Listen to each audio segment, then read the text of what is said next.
There are few places as quiet and still as a library after hours. Once the last patrons leave and the overhead lights dim, the silence becomes almost deafening, and the air carries a strange, heavy stillness. This story comes from a librarian named Anna, who experienced something she'll never forget while working the night shift at her local library. Anna had been a librarian for almost 5 years. She loved the solitude and serenity of her job, especially during late shifts when the building was nearly empty. But there was one place in the library that always made her uneasy: the basement archives. The basement was a vast maze-like area filled with old books, dusty manuscripts, and records long forgotten by time. Most of the collection hadn't been touched in years, and the air down there had a thick, stale quality that clung to your skin. The fluorescent lights flickered constantly, casting jittery shadows that seemed to move on their own. More than once, Anna had felt the unsettling sensation of being watched whenever she was down there alone. Local rumors claimed the basement was haunted. Whispers circulated about a tragic fire that had broken out decades earlier, trapping several workers who had been cataloging books deep within the archive.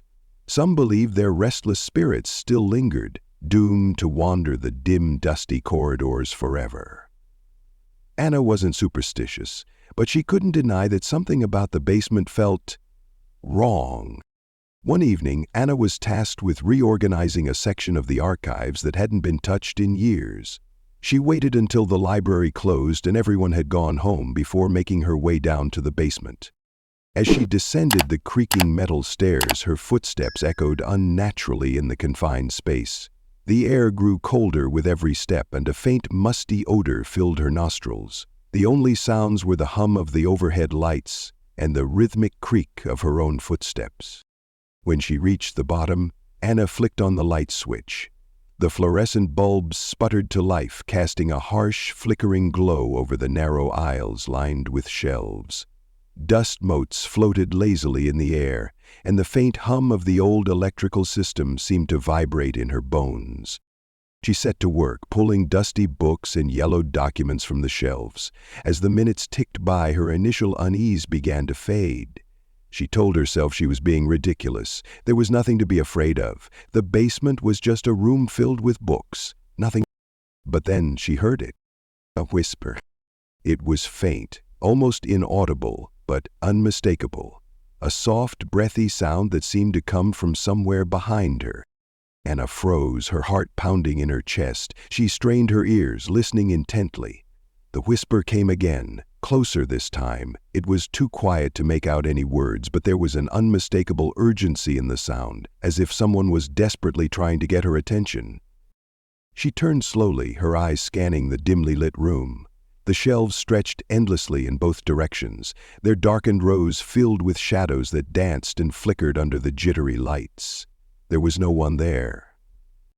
Swallowing her fear, Anna shook her head and muttered under her breath, "It's just your imagination." She tried to focus on her task, but her hands trembled as she sorted through the brittle, yellowed pages. The whispering continued. It seemed to drift through the air, moving from one corner of the room to another. It was as if unseen mouths were murmuring just beyond the edge of her vision, always there, but never quite within reach. Then, without warning, the lights began to flicker more violently. The shadows grew deeper, stretching across the floor like dark fingers reaching for her. Anna's breathing quickened as she felt a sudden, overwhelming chill wash over her. Her flashlight, clipped to her belt, flickered to life on its own. The beam of light trembled as if gripped by an unseen hand, illuminating the rows of books in front of her. The shadows danced wildly in its glow. And then she saw it. At the far end of the aisle, just beyond the reach of the flickering light, a figure stood motionless. It was tall and dark, its form indistinct and shrouded in shadow. There were no features, no eyes, no mouth, just an overwhelming, suffocating presence. Anna felt her blood run cold. Her legs refused to move as she stared at the figure. It didn't move, didn't breathe. Yet she could feel it watching her, its gaze heavy and oppressive. Finally, she broke free of her paralysis. She spun around and bolted for the stairs, her heart hammering in her chest. Her footsteps pounded against the concrete floor, and she could hear the whispering growing louder behind her, now a chorus of voices, hissing and murmuring in a language she couldn't understand. As she reached the staircase, a cold, invisible hand brushed against her shoulder. She screamed, her voice echoing through the basement as she stumbled up the steps, her breath coming in ragged gasps. She burst through the basement door, slamming it shut behind her. Her hands trembled as she locked it, her chest heaving as she struggled to catch her breath. The whispering stopped. The silence that followed was deafening. The next morning, still shaken by her experience, Anna reviewed the security footage from the basement. Her hands trembled as she clicked through the recording, her eyes scanning the grainy black and white images. At first, everything seemed normal. She saw herself moving through the rows of shelves, her flashlight casting a jittery beam of light. But then, as she walked down the aisle, a dark shape began to form behind her. It was faint at first, almost imperceptible, a smudge of darkness that seemed to pulse and grow. As Anna continued down the aisle, the figure grew clearer. It was the same shadowy form she had seen the night before, its indistinct shape following her every step. Her breath caught in her throat as she watched the figure move closer. It was always just out of reach, just beyond the edge of her vision. When she stopped, it stopped. When she turned, it vanished into the shadows. And then, as she paused at the end of the aisle, the figure turned. For the briefest moment, it seemed to look directly at the camera, its featureless face filled with an unspoken, malevolent intent. The screen went black. Anna quit her job a week later. She never went back to the library, and she never spoke about what happened to her again. The basement archives remained, filled with forgotten books and silent whispers that no one dared to disturb. There's something about libraries that draws people in. Quiet sanctuaries filled with knowledge, the smell of old books and an eerie stillness that comes with silence. But sometimes, that stillness can be unnerving. This story comes from a college student named Daniel, who had an experience in his local library that still haunts him to this day. Daniel was preparing for final exams and had found refuge in a small-town library near campus. He was drawn to its cozy reading room, filled with antique wooden furniture and towering bookshelves. The large windows facing the street let in a soft amber glow from the streetlights outside, giving the space a warm but oddly melancholic ambiance. Despite the inviting setting, Daniel couldn't shake a feeling of unease whenever he sat in the back corner of the room. He had heard whispers from other students, stories about strange occurrences in the reading room. Some claimed they saw fleeting shadows in their peripheral vision, while others spoke of a cold, oppressive sensation that settled over them during the late-night hours. Still, Daniel wasn't one to believe in ghost stories. To him, it was just a quiet place to focus. One night, Daniel decided to stay late. The library was nearly empty, and the faint hum of the air conditioning was the only sound accompanying the rustle of pages and the scratch of pens. Around 10:30 p.m., the last few patrons packed up their things and left, leaving Daniel completely alone. He liked solitude. The quiet helped him concentrate, but as the minutes passed, he noticed something odd. The air felt heavier, and a slight chill crept into the room. The overhead lights, which had been steady all evening, now flickered softly.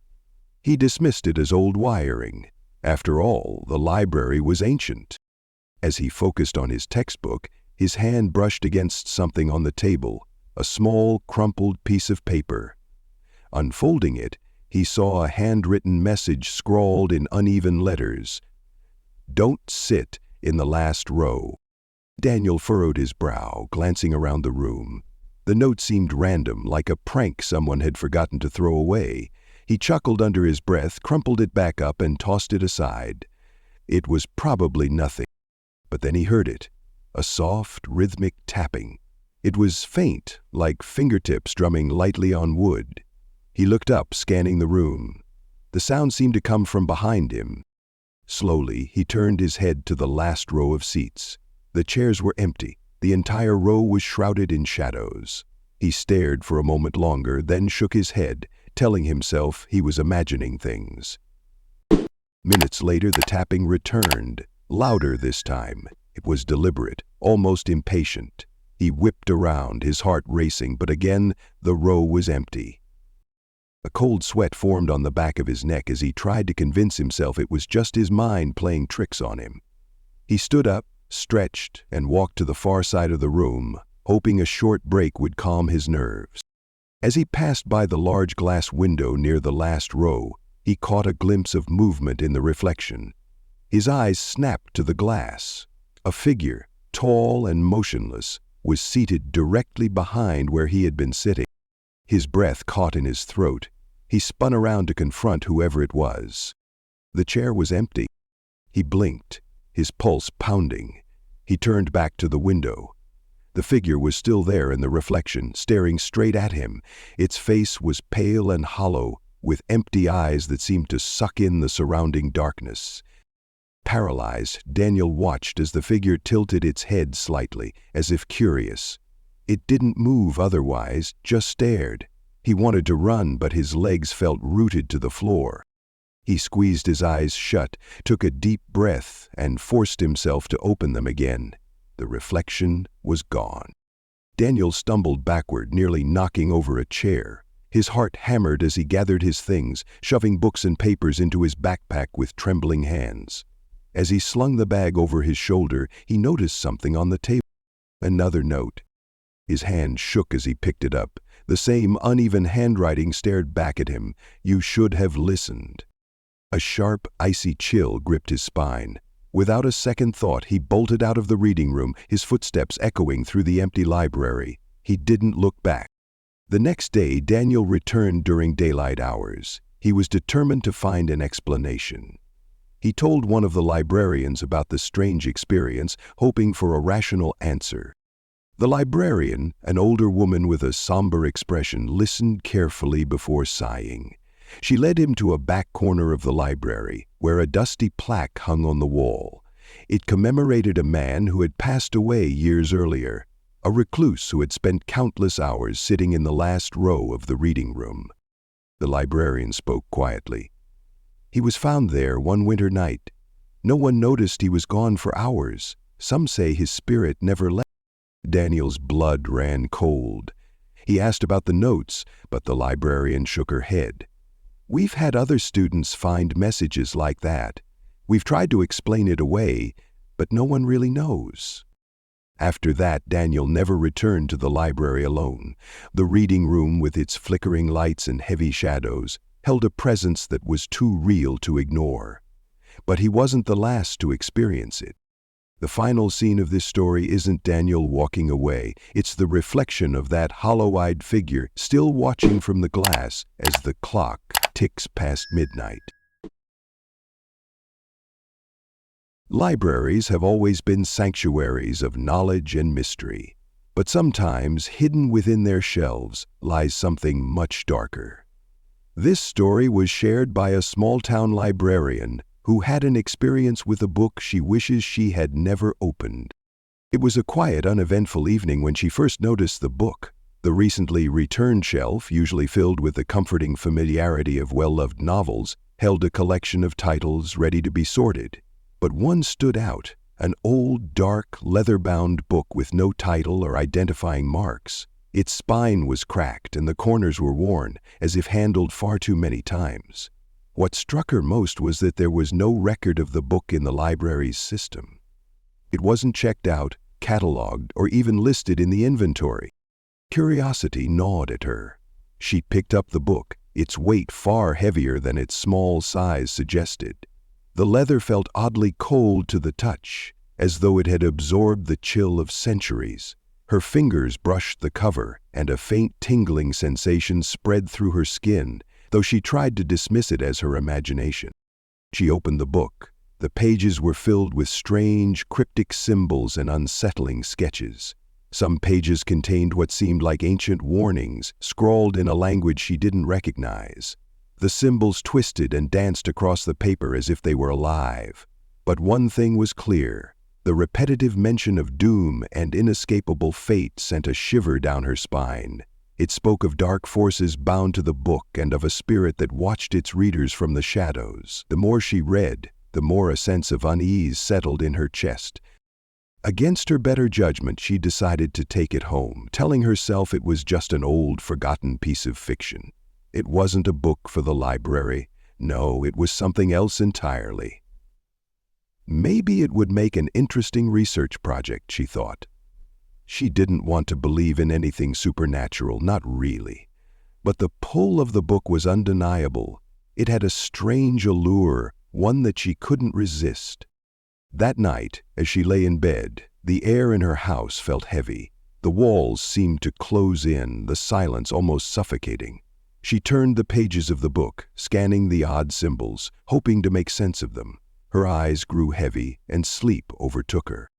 But her dreams were dark and vivid. Shadowy figures swirled around her, their hollow eyes fixed on her as if they were watching, waiting.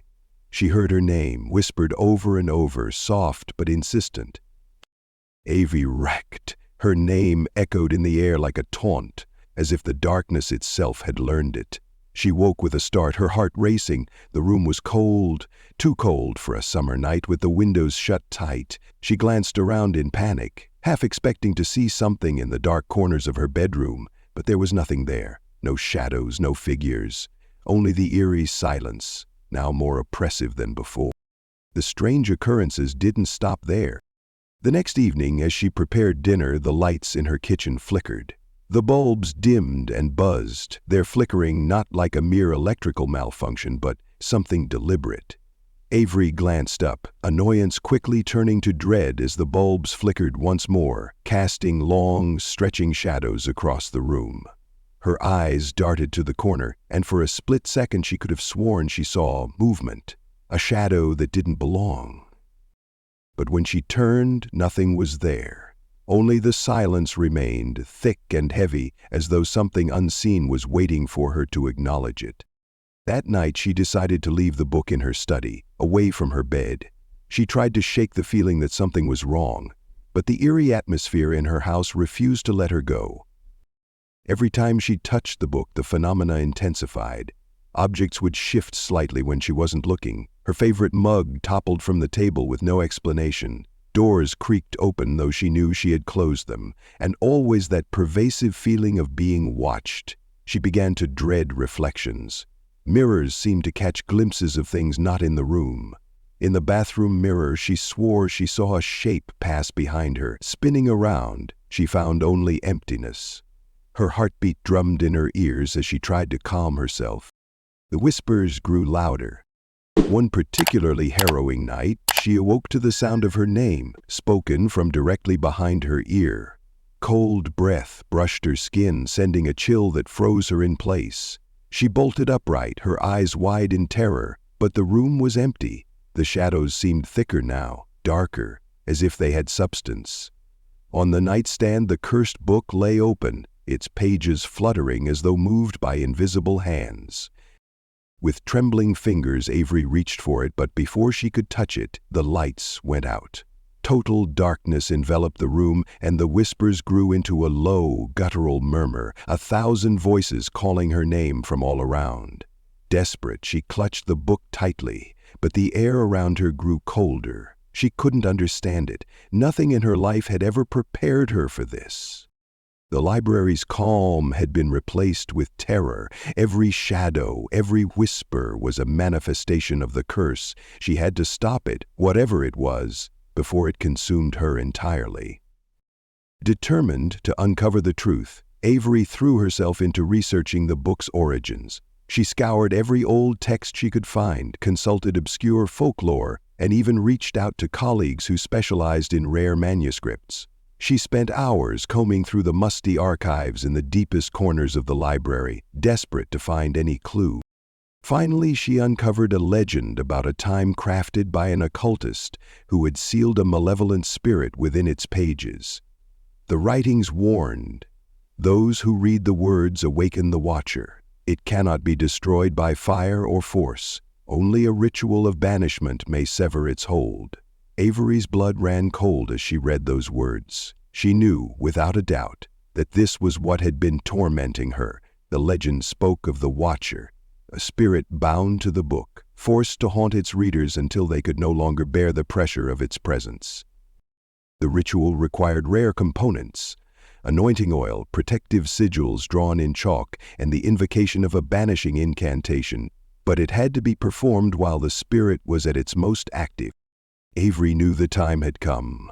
That night she prepared her living room, the air around her crackling with unease. Every light in the house was turned on. She drew the protective symbols carefully, her hands trembling as she worked. The very air seemed to resist her efforts, pressing down on her like a suffocating weight. As she began to chant, the temperature in the room plummeted. A deep, guttural whisper filled the room, calling her name from every direction. Shadows writhed along the walls, forming into half-seen figures with empty eyes. Her voice wavered, but she forced herself to continue, to hold on to the thread of sanity. The lights flickered violently. The whispers turned to a deafening cacophony, 1,000 voices screaming her name. The air seemed to twist and vibrate with dark energy. The final words of the ritual caught in her throat as an unseen force gripped her, icy fingers closing around her neck. With a final surge of willpower, she shouted the last incantation. A blinding flash filled the room, and the oppressive weight lifted. The whispers ceased. The air grew warm, and the shadows melted away. In the center of the circle, the cursed book smoldered. It didn't burn like ordinary paper. Instead, it disintegrated into fine ash, leaving only a faint, acrid smell behind. Avery sank to the floor, exhausted, tears streaming down her face. Relief washed over her, but a deep unease remained. She had survived. The curse was broken. Or so she thought. The next day she returned to the library, exhausted but hopeful. As she placed books back on their shelves, her eyes wandered to the recently returned section. A chill ran through her. There, sitting innocently among the other books, was another leather-bound tome. Its cover was dark, blank, and waiting. Avery took a step back, her heart pounding in her chest. She reached out with trembling fingers to touch it, but she knew it wasn't over. Some stories don't end, they begin again.